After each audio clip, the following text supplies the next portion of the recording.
Hello viewers, welcome to learner zone. In news में आपका स्वागत है। इन न्यूज़ में हमारा आज का टॉपिक है ह्यूमैनिटेरियन कॉरिडोर्स। क्यों न्यूज़ में रहा है ये ह्यूमैनिटेरियन कॉरिडोर्स? क्योंकि humanitarian corridors have been established in eastern Ukraine so that the residents from the cities में लिव। हमें बहुत अच्छे से मालूम है, पिछले कुछ दिनों से रशिया यूक्रेन का वॉर चल रहा है, कॉन्फ्लिक्ट चल रहा है। ऐसे में बहुत सारे जो शहर हैं वहां भी बॉम्बार्डिंग की जा रही है रशिया की तरफ से, और बहुत सारे जो सिविलियंस हैं वो वहीं पे हैं। तो ऐसे में उनको कैसे वहां से निकाला जाए, शायद उसी का एक रास्ता हमें कहीं ना कहीं दिखाई पड़ता है in the form of humanitarian corridors. सबसे पहले देखते हैं कि है क्या ये, व्हाट आर ह्यूमैनिटेरियन कॉरिडोर्स। तो दे आर डीमिलिटराइज्ड जोन्स। ये ऐसे क्षेत्र होते हैं, ऐसे जोन होते हैं जिसमें कि सेना नहीं होती इन ए स्पेसिफिक एरिया, किसी एक विशेष क्षेत्र में, and for a specific time. ठीक है, एक विशेष समय, है ना, कि इतने बजे से इतने बजे तक ये एरिया जो है ये एक ह्यूमैनिटेरियन कॉरिडोर के तौर पे काम करेगा। And both sides of an armed conflict agree to them. जैसे अभी एट प्रेजेंट रशिया और यूक्रेन दोनों एग्री करेंगे उससे कि हाँ भाई ये जो है ये एक डीमिलिटराइज्ड जोन रहेगा इतने बजे से इतने बजे तक, तो वो ह्यूमैनिटेरियन कॉरिडोर के तौर पे हम लोग उसे बोल सकते हैं। The United Nations considers humanitarian corridors to be one of several possible forms of a temporary pause of armed conflict। तो यहाँ पे टेम्पररी पॉज हो जाता है बिल्कुल, क्योंकि उस एरिया को एक तरह से डिमिलिटराइज कर दिया जाता है, वहां से सेना हटा ली जाती है और वहां पे किसी भी तरह की गोलीबारी नहीं करनी होती है। तो इसलिए क्या बोला जा रहा है, टेम्पररी पॉज है ऑफ आर्म्ड कॉन्फ्लिक्ट।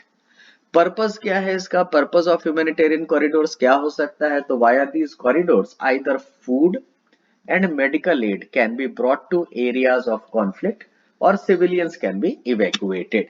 ठीक है, तो इसका पर्पस ड्यूअल पर्पस हो सकता है। पहला पर्पस ये हो सकता है कि जो एरिया है वहां पे किस तरह से खाने पीने का सामान या मेडिकल एड किस तरह से पहुंचाई जाए।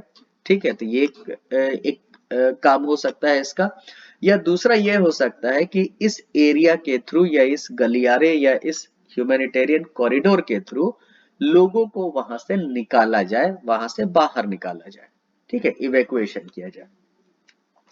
The corridors are necessary when cities are under siege and the population is cut off from basic food supplies, electricity and water। इस तरह के कॉरिडोर्स की सबसे ज्यादा आवश्यकता तब महसूस होती है जब पूरा का पूरा एक तरह से शहर जो है, शहर पे आक्रमण किया जाता है किसी दूसरे देश के द्वारा, और जो वहां पे जो लोकल पॉपुलेशन है उस शहर की, वो एक तरह से कट ऑफ हो जाती है। वहां पे उस शहर में किसी भी तरह का फूड सप्लाई, वाटर, ये सारे के सारे नहीं पहुंच पाते हैं। तो in cases where a humanitarian catastrophe unfolds because the international law of war is being violated, for example through large scale bombing of civilian targets, humanitarian corridors can provide crucial relief।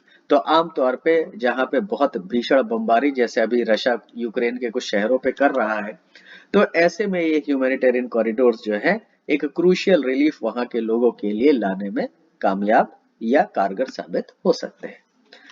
Who sets humanitarian corridors? ये humanitarian corridor कौन set करता है? तो आमतौर पर ये humanitarian corridors जो है they are negotiated by the United Nations. आमतौर पे यूनाइटेड नेशंस के तत्वाधान में इस तरह के कॉरिडोर्स सेटअप किए जाते हैं, और कभी कभी जो वहां के जो लोकल ग्रुप्स हैं वो भी कर लेते हैं दोनों साइड के। How can humanitarian corridors help and how can they harm? ये ह्यूमैनिटेरियन कॉरिडोर्स किस तरह से सहायक सिद्ध होते हैं और किस तरह से नुकसान पहुंचा सकते हैं, ये भी हो सकता है। तो देखिए, since all sides need to agree to set up the corridors, there is a risk of military और पॉलिटिकल एब्यूज। इसके मिलिट्री और पॉलिटिकल एब्यूज हो सकते हैं। फॉर एग्जाम्पल क्या, corridors can be use to smuggle weapons and fuel into besieged cities. वो cities जिनको कि एक तरह से घेरा गया है, घेरा डाला गया है दुश्मन के द्वारा, वहां पे वेपन्स के स्मगलिंग के लिए या फ्यूल के लिए, है ना, ये फ्यूल के स्मगलिंग के लिए इस तरह के कॉरिडोर्स का इस्तेमाल हो सकता है। दूसरी तरफ अगर आप अच्छे काम की बात करेंगे तो देखिए, on the other hand they can also be used by UN observers, United Nations के जो पर्यवेक्षक होते हैं वॉर साइट पे जो जाते हैं देखने के लिए, वो इस्तेमाल कर सकते हैं, एनजीओ इस्तेमाल कर सकते हैं, जर्नलिस्ट इस्तेमाल कर सकते हैं to gain access to contested areas. Who gets access, किसे इस पे जाने का एक तरह से इजाजत दी जाती है, तो access to humanitarian corridors is determined by the parties to the conflict. जैसे अभी अगर मान लीजिए हम लोग ह्यूमैनिटेरियन कॉरिडोर की बात कर रहे हैं यूक्रेन में, तो रशिया और यूक्रेन ये दोनों मिलकर डिसाइड करेंगे कि भाई कौन कौन इससे आ जा सकता है। It is usually limited to neutral actors, आमतौर पे न्यूट्रल एक्टर्स जो है, जो कि किसी भी पक्ष या विपक्ष में नहीं है, उनके लिए ज्यादातर होता है, जैसे कि यूनाइटेड नेशंस या एड ऑर्गेनाइजेशंस जैसे कि रेड क्रॉस है ना, इस तरह के। दे also determine the length of time, ये जो दोनों पार्टनर्स होंगे या दोनों एक्टर्स आप बोल सकते हैं, नॉट पार्टनर्स, जो दोनों साइड की जो पार्टीज होंगी, they also determine the length of time, the area and which means of transport are allowed to use the corridor. जैसे अभी रशिया और यूक्रेन दोनों मिलकर डिसाइड करेंगे कि कितने बजे से कितने बजे तक वो एरिया डिमिलिटराइज रहेगा, कितने से कितने बजे तक, है ना, वो एरिया में बमबारी नहीं होगी, कितना एरिया होगा वो पूरा का पूरा जिसको कि कॉरिडोर के तौर पे घोषित किया जाएगा, और कौन कौन से वाहन वहां से आ जा सकते हैं।